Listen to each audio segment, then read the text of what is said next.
Hari Om. Just making a small announcement that I've been recording all the classes and meditations, satsangs. Video and audio are available on flash drive. After this class, within like 1 hour, I can have that ready. You just need to fill out an order form. These are on the table in the hallway. I'll put the flash drive with the order form and bring it to the bookstore where you can go and pick it up before you leave. It's you pay there. It's like $1 per session plus $10 for the flash drive. So the 12-week course that Swami Viditatmananda ji did this year also is becoming available. So I have a new order form for those classes on the table. Okay? Hari Om.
Om Sahana Bhavatu Sahano Bhunaktu Sahaviryam Karavavahai Tejasvinavadhitamastu ma Vidvishavahai.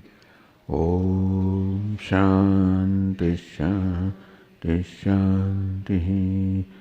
Om Purnamadav Purnamidam Purnat Purnamudachyate Purnasya Purnamada Purnamevavashishyate.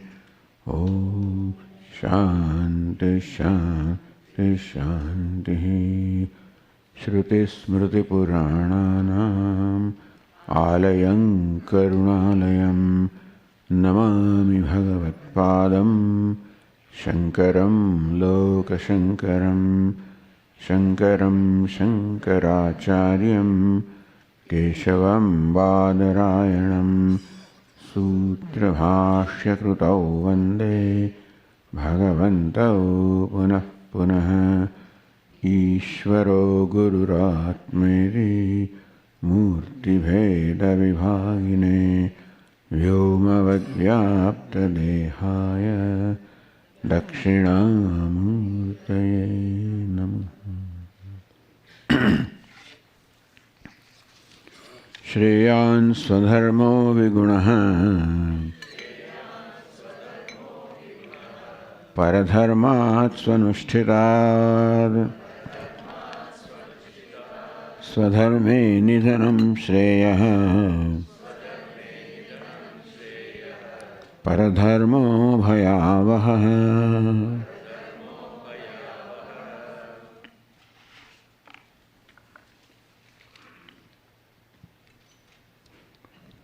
परधर्मात् स्वनुष्ठितात् विगुणः स्वधर्मः श्रेयः. One's own dharma is shreya, shreyan, superior to the dharma or the duty of another one.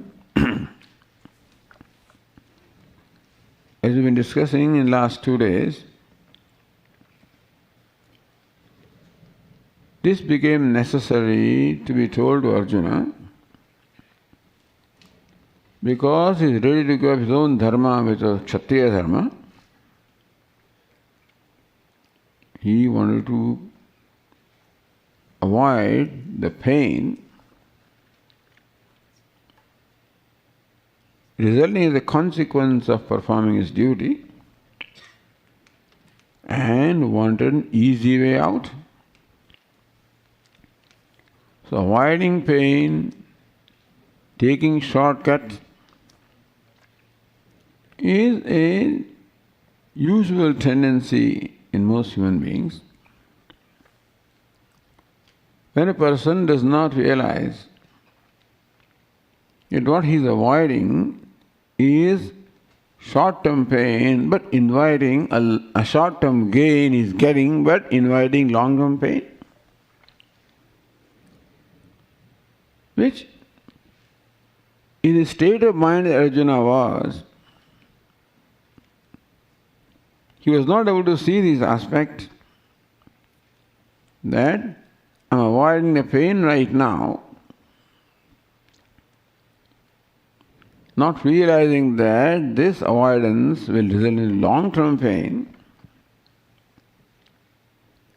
He proposed that he will become a sannyasi. After all, O Lord, if knowledge is the means of moksha, I am a mumuksha, I want moksha.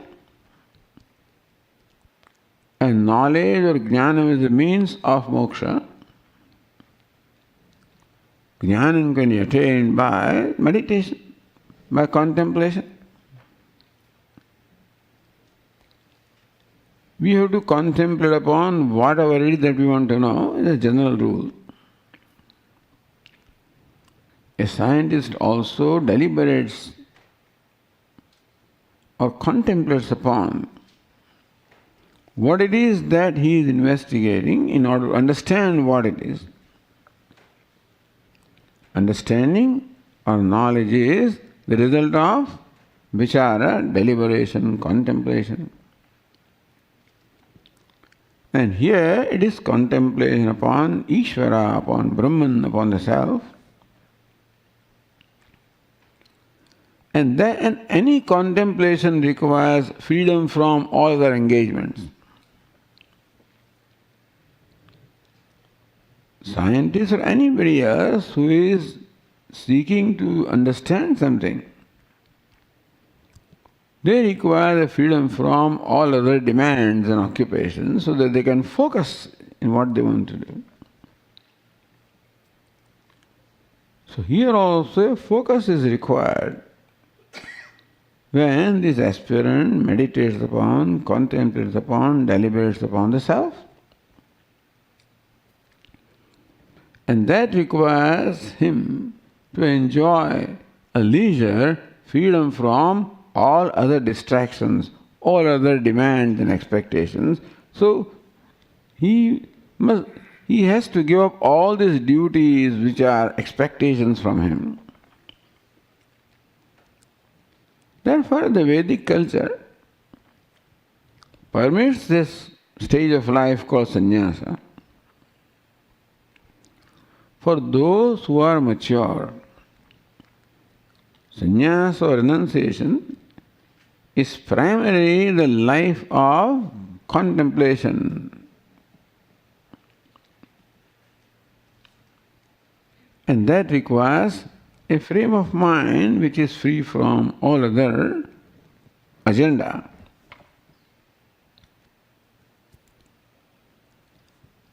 And theoretically, a renunciate or sannyasi who has renounced all his duties, that's the idea of sannyasa, giving up all the duties and responsibilities, so that you can focus upon this one responsibility of knowing the self.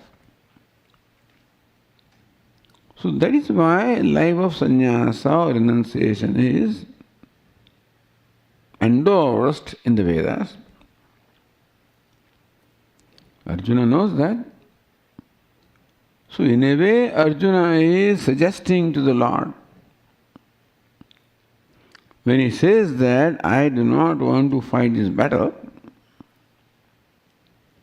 I do not want to perform this duty, well, he has to do something, which means that I will renounce this duty and take up to the life of sannyasa or renunciate.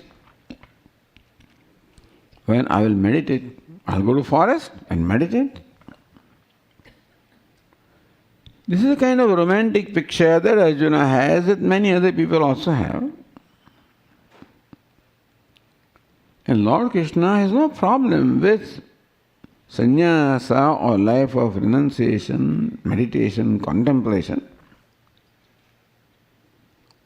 That is considered a last stage in one's spiritual development. So there would not be any reason for Lord Krishna to deny the renunciation of Arjuna, because recognize that Arjuna is ultimately mukshu. But Arjuna does not recognize that taking up to a life of meditation, contemplation, not only requires freedom from other demands and engagements, which is called sannyasa outwardly, but inwardly it presupposes a disposition of mind which has no other agenda, which is free from all raga, dveshas, attachments, aversion, distractions. Because the mind is controlled by emotions or impulses, then I do not have control. I should have control over my mind, basically. People often do not have control of the mind because the mind is controlled by the raga, dveshas, attachment and aversions. Anger is there, jealousy is there, fear is there, anxieties are there, desires are there, cravings are there, so many things are there. And whether I like it or not, understand that I do not have freedom to decide what my thoughts are going to be. Unfortunately, we do not have the freedom to decide what our thoughts are going to be. Our thoughts are decided by those pent-up emotions or impulses, and they decide what, or whatever it is that is in the mind, that's what decides what the thoughts will be.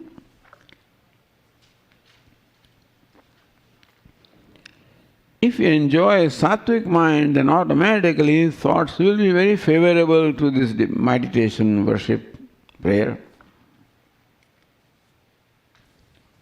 A sattvic mind is one that is free from rajas, raga, dveshas, impulses. which enjoys the composure, enjoys tranquility, enjoys contentment, self-satisfaction.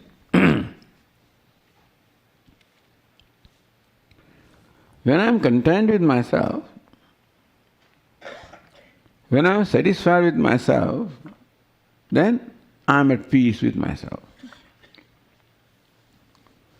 To enjoy a contemplative mind,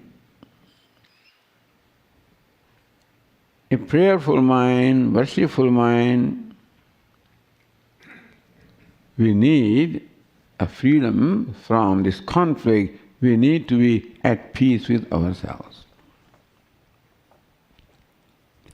So let us simply put it this way, that for life of this renunciation, contemplation, meditation, or even listening to scriptures and reflecting upon them, requires a mind free from conflict, and main conflict I have is conflict with myself. Mostly I have a problem with my own self because I do not like myself. This is the problem that human being has, that he doesn't like himself or herself.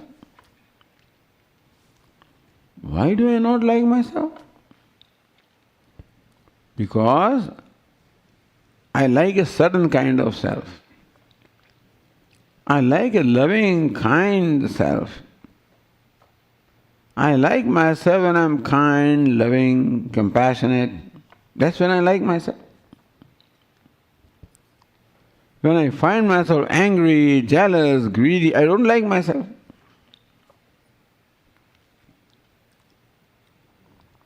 So this human being does not recognize that this greed, jealousy, etc. are my enemies, because when the mind is pervaded by any of these impulses, then it creates conflicts with my own self, because I am not happy with myself. So that is why there is conflict and restlessness. And that kind of mind does not enjoy the leisure to think, to reflect, to meditate. Therefore, first thing to accomplish for living life of contemplation is settle account with myself.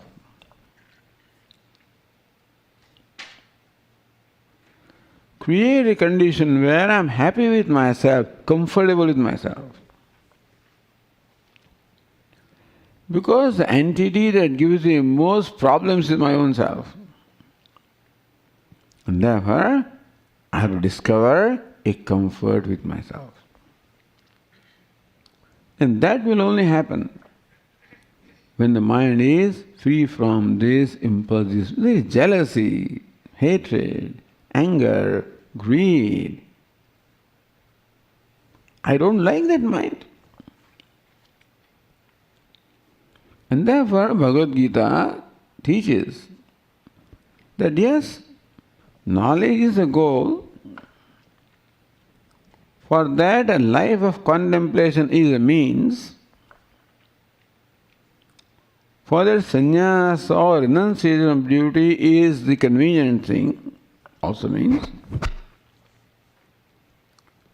But before you take up to that lifestyle, you must acquire a disposition of mind that is conducive to that lifestyle. So you go to forest, you're happy with yourself, otherwise your mind will make you miserable. Simply going to solitude is not the solution. Solitude can be a very miserable experience if there are these impulses in my mind. Unfortunately, Arjuna is not yet free from those impulses. And therefore his decision to give up his duty and take up this life of sannyasa also out of impulse, not out of vivek or discrimination. What we need is the ability to discriminate Viveka is a word in Sanskrit. To discern a situation. To objectively see a situation. Then only we can take a proper action in the situation. Then we can assess the situation and decide what is the right thing to do and then do it. But if my mind is angry, is jealous, greedy, then I do not have the required composure to understand the situation correctly. My assessment will be wrong, and therefore the decision or conclusion I come to also will be wrong. In that state of mind, Arjuna came to a conclusion that I want to be a sannyasi. I want to get away from here. That was his basic impulse. His dislike for or aversion for the situation which involves very painful consequences. He had not so much the problem with duty or karma, he had problem with the consequences of the karma. Karma phala, that is what his problem is. Karma also can become a problem when I don't like karma, but then more often than not, it is the karma phala, the possible outcome of the action, which is what creates greater conflict, because I don't like unpleasant outcome. I always want to confront pleasant situations. Mind does not require unpleasant situation. And when I see that there is a possibility of creation of unpleasant situation as a consequence of this action,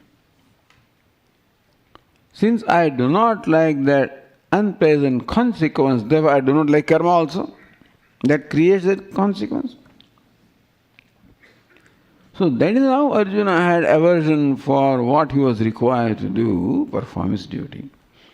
Not that he was scared, he was afraid, he was uncertain, he was not confident. That's how some people interpret.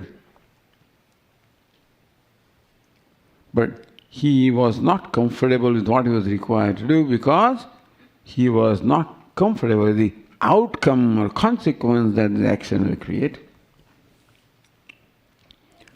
In this kind of a mind which is overcome by this impulse, then something else that his mind cannot do, cannot ascertain the situation objectively, then what is wrong appears right and what is right appears wrong. That's what Shankaracharya explains. When the mind is overcome by the impulses, in this case aversion for the present situation, that creates attraction for something. That's called raga, dvesha, the two sides of a coin. And that is what created attraction of sannyasa in Arjuna's mind. I don't think he ever thought of sannyasa before this. That would allow him to escape the situation. So for Arjuna, sannyasa is paradharma. Swadharma is to perform the action. In this case is fighting, but whatever the action is, whatever the duty is swadharma.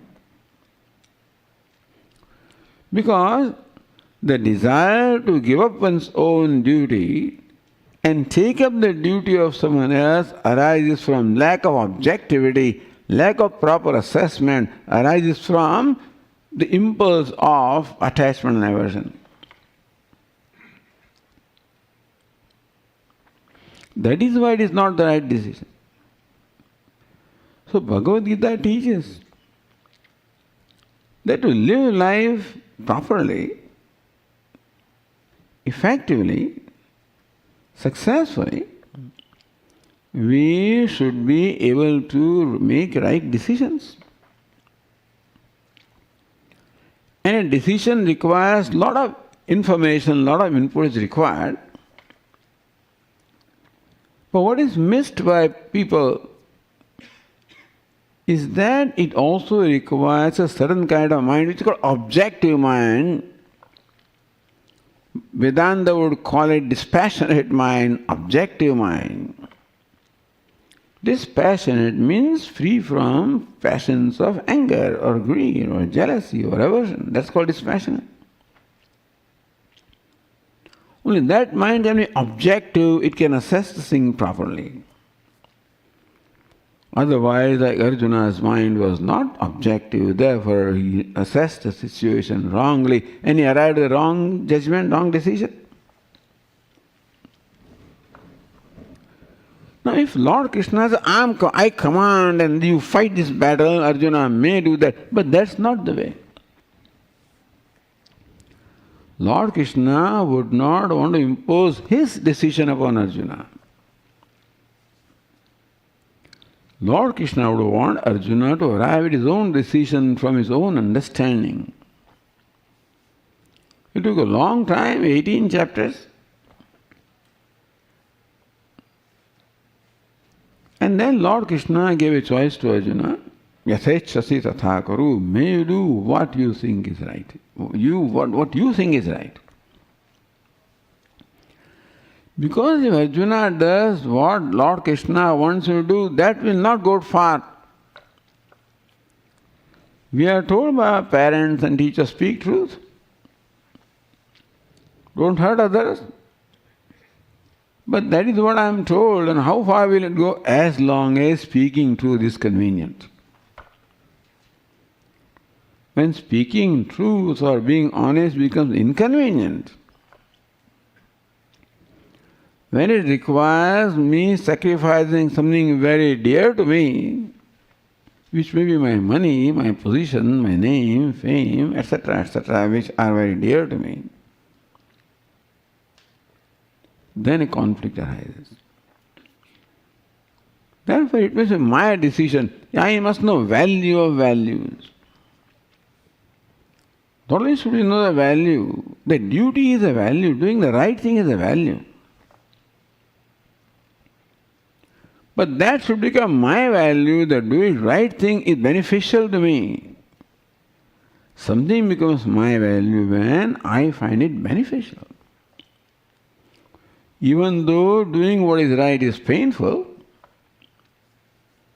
even though doing what is right may bring about consequences that are not very pleasant,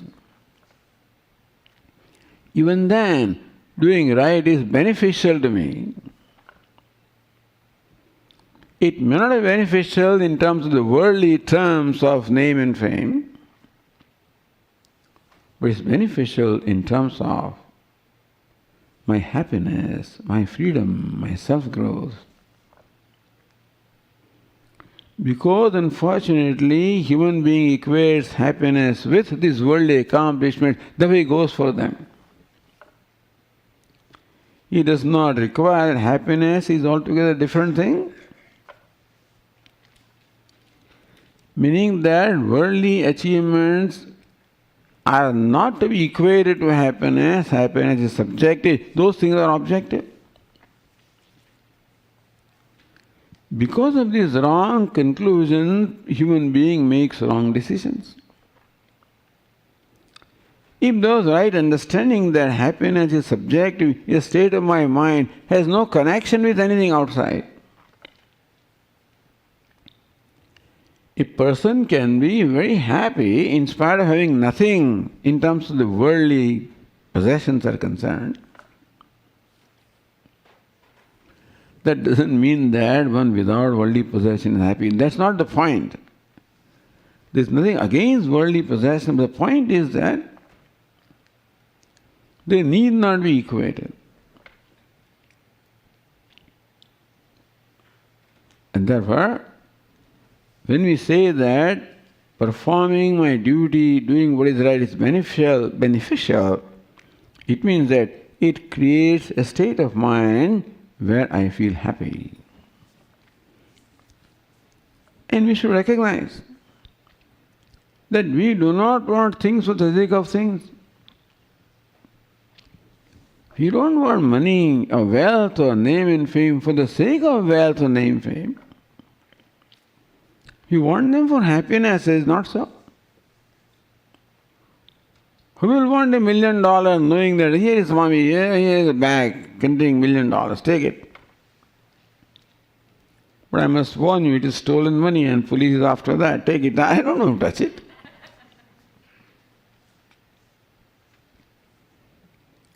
I appeared for an interview, general manager of a big organization, here is a job offer. I recognize that those who became general managers had a heart attack in 1 year.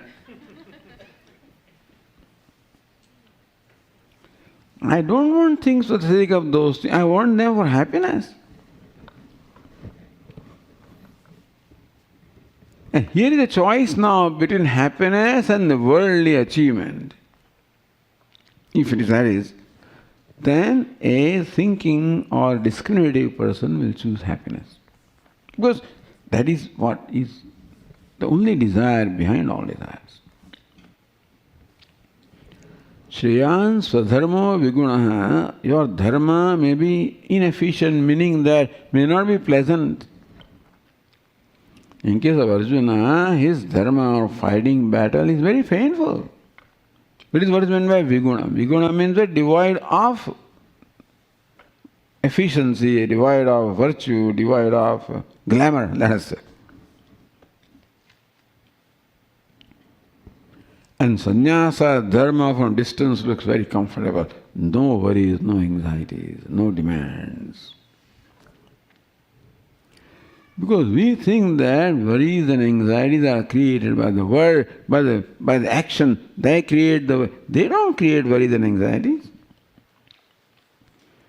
Work is very stressful. We associate stress with work and situations, etc. They don't have to. Stress is a state of mind, which is my reaction to a situation. Situation does not have to equal stress.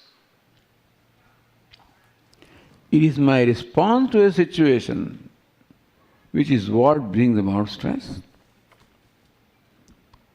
What brings about stress? Anxiety brings about stress. Fear brings about stress. There is uncertainty. I do not know what the outcome will be of my action. That uncertainty creates stress in me because suppose the outcome is not pleasant, then what?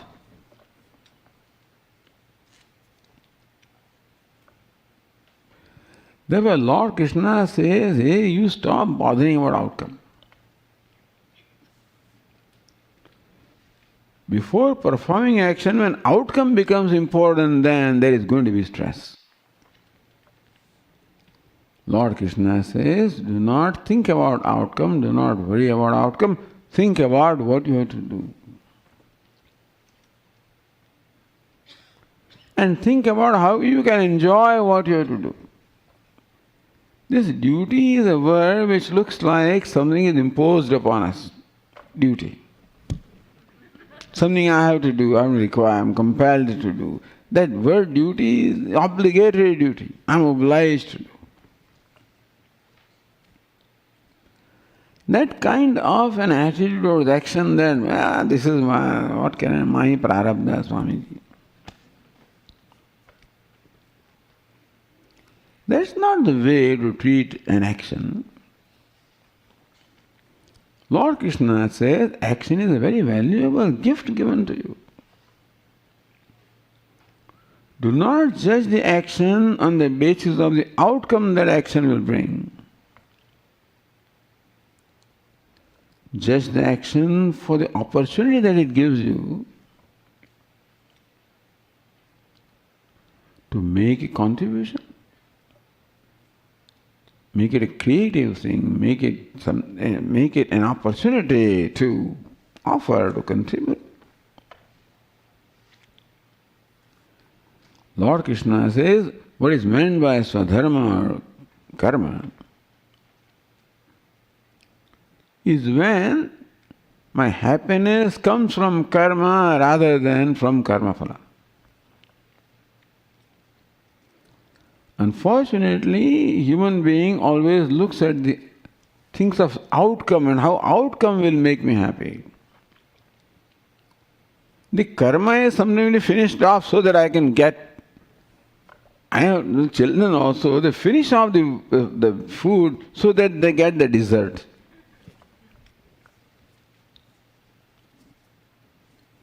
So karma phala is dessert. And karma is like rice and dal. You first eat this until you don't get that. So very often karma is something gotten over with, to be finished off, so that I can enjoy the karma phala. Lord Krishna says, what's the guarantee that you will get what you want? You don't have control over what the outcome will be. All you have in front of you is karma. Why do you postpone your enjoyment to outcome? That's in future, uncertain future. Nobody says you should not enjoy the outcome. But for the sake of what? But then you are waiting, outcome is in future and uncertain.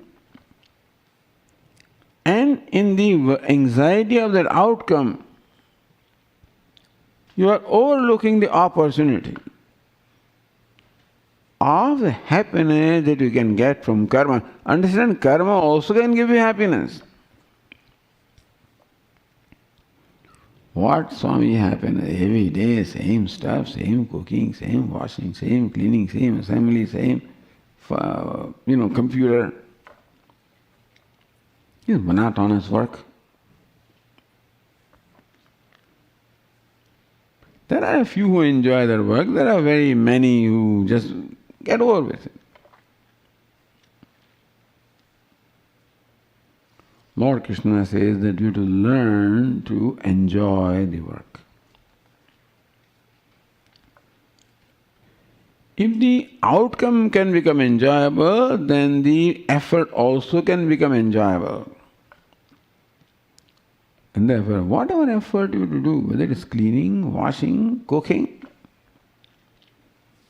or sitting in front of a computer, or whatever else that you have to do, it is a disposition of mind which is disposed to enjoy what is. Once you have in my mind rejected this stuff, this is manata, this is no good, then I cannot enjoy it. If I welcome it, look forward to that, it is my attitude that will make a given thing enjoyable to me, rather than that thing itself. We enjoy something not because of that thing. We enjoy something because of the way we relate to that thing. Because given the same rasmalai to me and to my friend, our Swami Viditatmananda, he doesn't care for rasmalai. This is the way you relate to a thing. To somebody you go, very hot stuff, I can't relate to that. It is not that something gives me happiness or unhappiness, it's the way I relate to that. Understand that. I do not have the choice of determining what that thing is. I have choice in what relationship I can have, what attitude I can have. A very important difference Lord Krishna makes.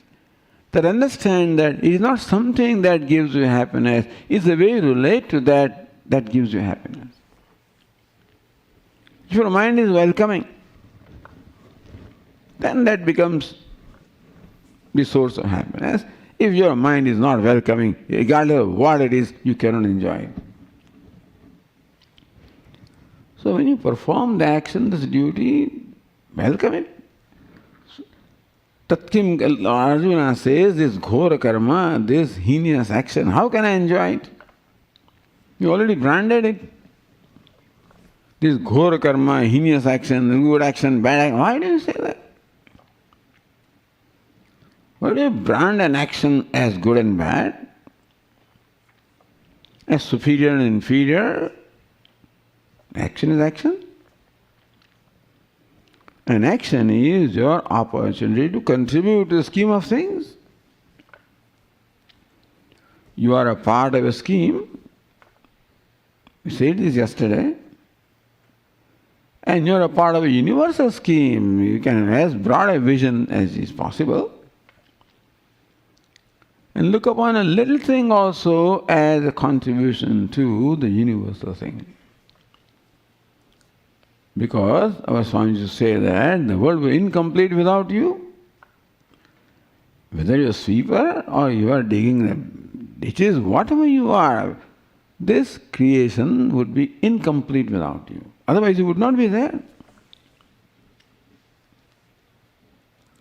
This is a creation by Ishvara, who is omniscient and knows what it is, and therefore everybody is in the place wherever they are and they should be. I don't like this. So welcome where you are. When I reject, I don't like this job, I look at what he got and what I got, and that is how we do not respect the opportunity to act. I'm not saying that you should not try for the best job, that you should not try for the best salary you do. But ultimately you get what you get. And then when you get that, then do not reject it. Have no aversion for it. Remain free from attachments and aversion. Welcome that. Look upon that action as your opportunity to contribute to the scheme of things. And there is not action. In the spirit of contribution, that is what really makes you happy. The way I relate to action as an opportunity to contribute, that is what makes me happy. It is not that sweet the way I relate to that. Any object, the way I relate to that makes me happy. Is it not so? And that is where the freedom is. I may not have freedom in deciding what I have to do, but I have the freedom to determine how I am going to relate to that. Manusmriti says that when you are at the dining table, you welcome the food. No, what is it today again? No, welcome the food. So welcome the karma, welcome the work that I have to do.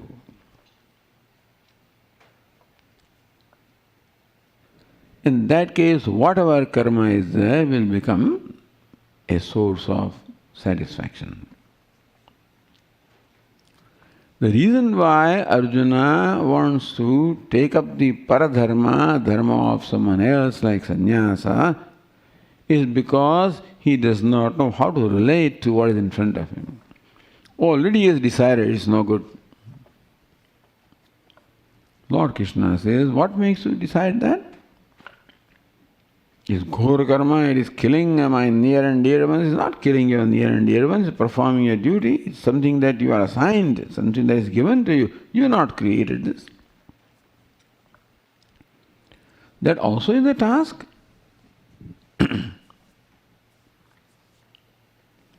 I do not suggest that we be subjected to this kind of task at all. This is an extreme case. Bhagavad Gita addresses extreme cases. Bhagavad Gita addresses death and how to develop comfort with death, then anything else. It's called Prathama Malya Nyaya.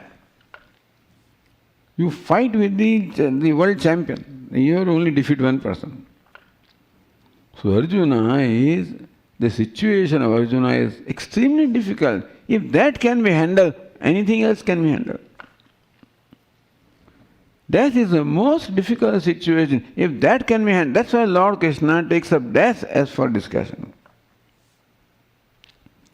Takes up this kind of work, discussion, calls his dharma. So you pay attention to dharma rather than what is to be done. In that sense, Shreyan, superior, better.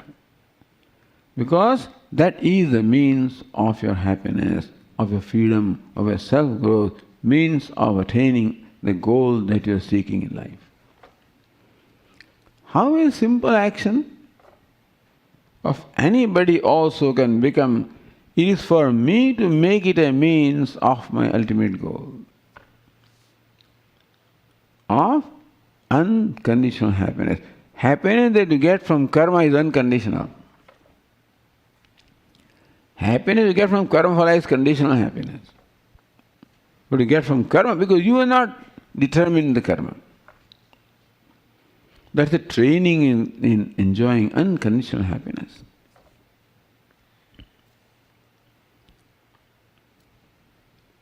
So, paradharma. In our case, swadharma is simply what we are required to in a given situation. We don't have the varnashram vyavastha and all those, and then things are quite different at the present time. And we may not have the kind of choices also, things, we just have to do things. It does not matter what we have to do, what matters is attitude with which we do. That's called dharma, is the attitude that I have towards an action.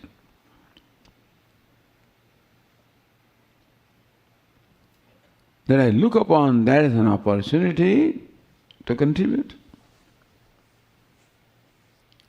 What can I Swamiji, I'm just sweeping the floor, I'm a janitor, what can I contribute? Why? It's also a contribution.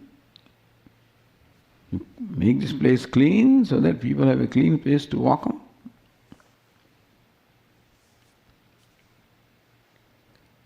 Otherwise the task would not have been there. If the task had no meaning, it would not have been there to begin with. Everything is meaningful. Nothing, we said yesterday, nothing is superior, no karma is superior, no karma is inferior. It is my attitude, the relationship that makes it superior or inferior. Thus we have the freedom to make everything superior. Again coming back to Arjuna. Paradharma, Arjuna proposed that I will give up my duty of fighting the battle and become a sannyasi. Later on Lord Krishna tells him, it's not going to work. And in this situation, this is what your mind says to you, but understand your mind is controlling you right now. The same mind will control you later also. Control you. Yada hankaram ashritya nayotsedi manyase mitchesha vyavasayaste prakritistvam niyokshati. Yada hankaram ashritya, because of a pride, you say that I know Lord Krishna what I have to do, I don't need your advice, and therefore I will not fight this battle. Suppose that is your decision. Mitchesha vyavasayaste, this decision ultimately will prove to be wrong. Prakritistvam niyokshati, your own nature will control you. You become restless. Because an active mind wants to act. An active mind cannot be constrained by inactivity, so you can do it for a little while and restrain yourself from activity. Ultimately it will force you to do things. Sadusham chestesha sasyaha prakritehe. Everybody is prakritim yanti bhutani. Ultimately prakriti, or is nature that controls. So as long as you not change the nature, you still have the nature of a kshatriya, of an active person, and you won't be able to see any injustice. He'll jump. Who is a kshatriya who cannot stand injustice? A brahmana and vaishya, they will all stay away from that. But kshatriya is the one who cannot stand injustice. And wherever you go and you find things that are not going all right, you will jump into that, and that is how your mind which are of this nature that you cannot stand injustice, that will make you do things anyway.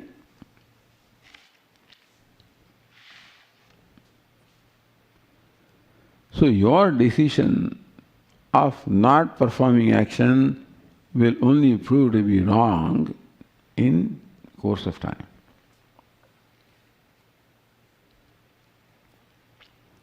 Paradharmo bhayavaha.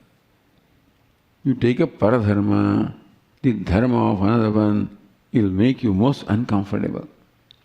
You go to forest and start meditating. Karmendriyani sanyamya yaste manasasmaran. Lord Krishna says in 3rd chapter that yes, this person has renounced and now he can control his body and keep it in a meditative posture. But that is for thinking about Ishvara, about God, about, but he will think about only, oh, my wife and my this, and then this is morning now, I'm missing my coffee, and all day nicely enjoying things.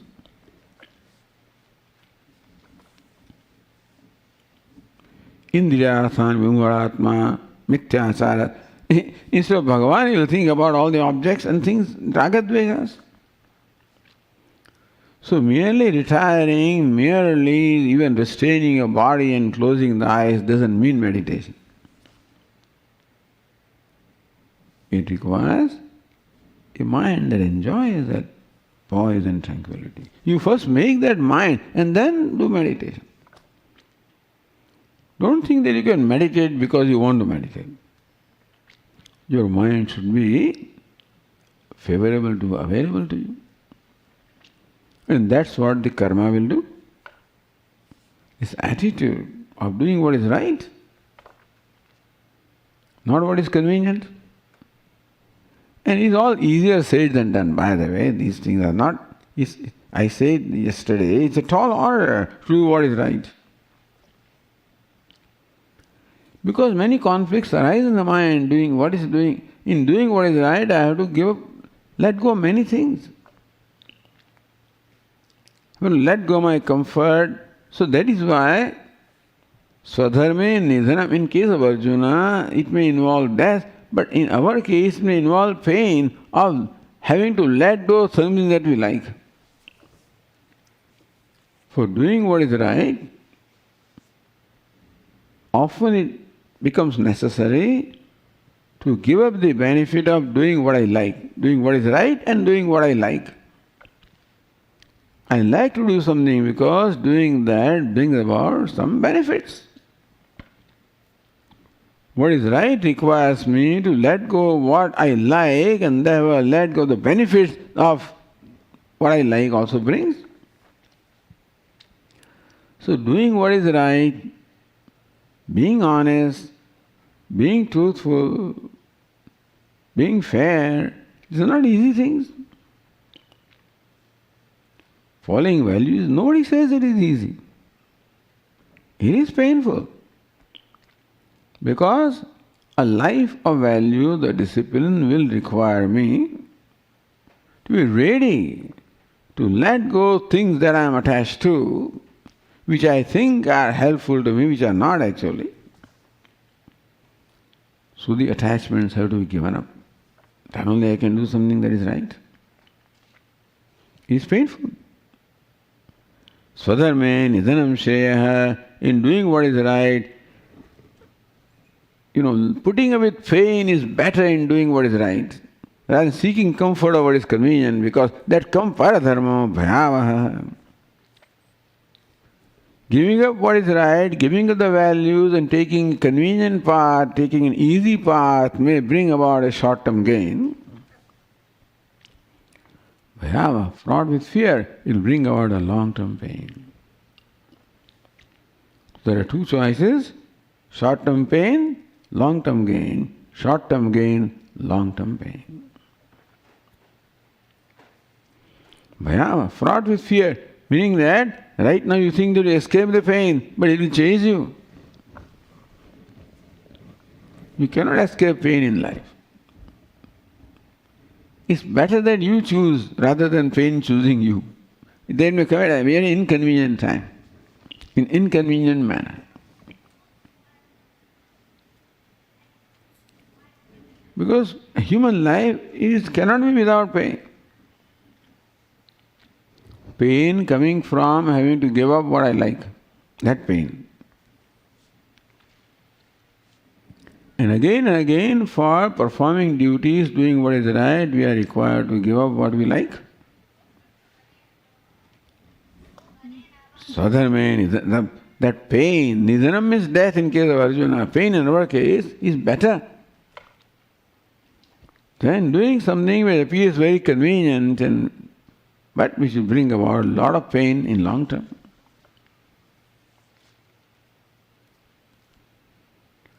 And this short-term pain brings about inner purification.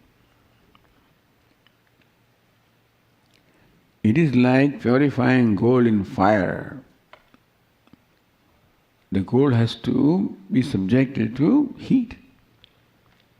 But that burns the impurities in gold and gold comes out bright. So mind has to be, if necessary, I am not suggesting you to invite pain. But generally, doing what is right will cause some pain because you have to let go of something, your comfort and something that you are attached to. But that pain will be a purifying pain. Pain that will come later on will be destroying pain. Two kinds of pain are there. Fire purifies and fire burns. Pain purifies or pain burns. If the pain that comes for doing what is right will be purifying pain, the pain that will come by giving up what is right will be a burning pain. So pain can be an opportunity to grow or break down. So Lord Krishna is teaching here what is a mature way of dealing with the pain. It is inevitable. Do something, then also pain is there. Don't do something, pain will come. If that is prarabdha, it will chase you. So your decisions are not for avoiding pain, your decision should be for doing what is right. And that pain will make you stronger. That is inner strength, the strength of our conviction.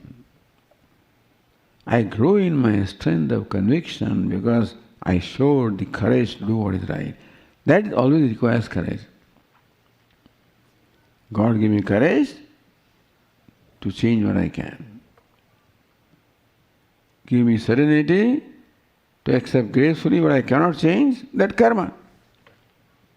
Courage to change what I can is my attitudes, my mind. So this becomes a process of self-growth. It's a spiritual growth, self-growth, which is only means of happiness. There is no happiness. Happiness is only in the self. And that has to become manifest. And that happiness becomes manifest when our mind becomes pure. So our job is purification of mind. Happiness will manifest by itself. Meaning gaining happiness is not the goal. Creating condition when happiness manifests in our mind is a goal, and that is called purification of mind. So this is how Lord Krishna teaches the Swadharma. What is right for a person in a given situation? If what is right was easy, all this would not have been necessary. What is right is not easy. And generally we want the easy way out, not realizing that by taking easy way out, I am creating difficult way later. Because the pain is there in a prarabdha, I can't escape it. Is to say that if fasting is in your prarabdha and destiny, better you fast on an Ekadashi, otherwise you will fall sick and you have to fast.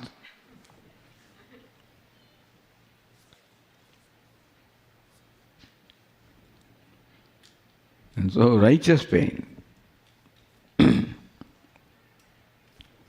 In this way, Lord Krishna is teaching the process of becoming happy, creating happiness. Happiness does not come on its own, we have to create it. Things may come, but things need not be equated to happiness. Happiness has to be created. And for that, the right kind of efforts, attitude are required, which is what Bhagavad Gita teaches. That's what is called karma yoga. Yoga is the right attitude. Karma yoga is the right attitude while performing karma. So, this is the verse, very important, beautiful verse, that gives in essence the teaching of karma yoga. Lord Krishna should know the mind very well. Know the general tendency of avoiding pain and doing what is convenient. Says, Lord Krishna doesn't say that you invite pain, but if pain comes, then accept it gracefully. If that pain comes in doing what is right, not pain for the sake of pain. We don't have to invite pain, it will come. If that's in a prarabdha, it will come. But it comes this way, it becomes purifying pain. It comes on its own, then it becomes hurting pain. So this is the way of becoming happy, and only way. There is no other way of becoming happy, I can tell you. You can find out various ways. There are so many workshops out there, and so many lectures, and so many things are there, how to become happy. There is no way other than this. Because people do not know what happiness is. They give big lectures all night. And when you do not know what happiness is, then you do not know how to create that happiness. By talking in very impressive language and motivating language and giving very, very nice formulas and stuff like that, we get very impressed. But very often the fundamentals are missed. We don't want to judge anybody. All I am saying is that the teaching of Bhagavad Gita is based on the fundamentals of life. And the fundamental of life is that you are what you are seeking. The happiness you're seeking is yourself. Therefore, happiness is not to be created. Happiness which is there has to be made manifest. Although I may use the word creating happiness, but in fact it is bringing a manifestation, the happiness, which is blocked by mind, which is overcome by ragadvesha, attachment, aversion, blocks that happiness. You remove those things, and happiness becomes manifest. That's a secret that only Vedanta knows. Everybody else thinks that happiness comes by success, or whatever they think of success is. So with this, we will conclude our discussion on this verse and this retreat. And I think it's a very simple principle that has been talked about here. I think should not be difficult at all to understand. It's a simple topic and simple lesson, which is possible, easy to understand and implement in our life. What should I do, Swamiji? Do this. That's all. Oh, well, I have heard everything. What should I do? Teaches what we should do. And it requires conviction and strength, and of course an understanding, basic understanding, conviction and strength. We pray for that. That Lord give us a right understanding that in a given situation I know what is right. That arises a conviction in my mind that I want to do what is right. And that I get the enough strength to do what is right. Why the strength is required? Because doing what is right is likely to bring some pain and strength to put up with that pain. We pray for all that. And with the prayer, we conclude here. Om Purnamadah Purnamidam Purnat Purnamudachyate Purnasya Purnamadaya Purnameva Vasishyate. Om Shanti Shanti Shanti. Shankaram Shankaracharyam Keshavam Badarayanam Sutra Krutau Vande Bhagavantau Punah Punah Ishvaro Gururatmedi Murti Bheda Vibhagine Vyomavad Vyapta Dehaya Dakshinamurtaye Namaha. Om Shanti Shanti Shanti. Hari Om. Shri Gurubhyo Namaha. Hari Om.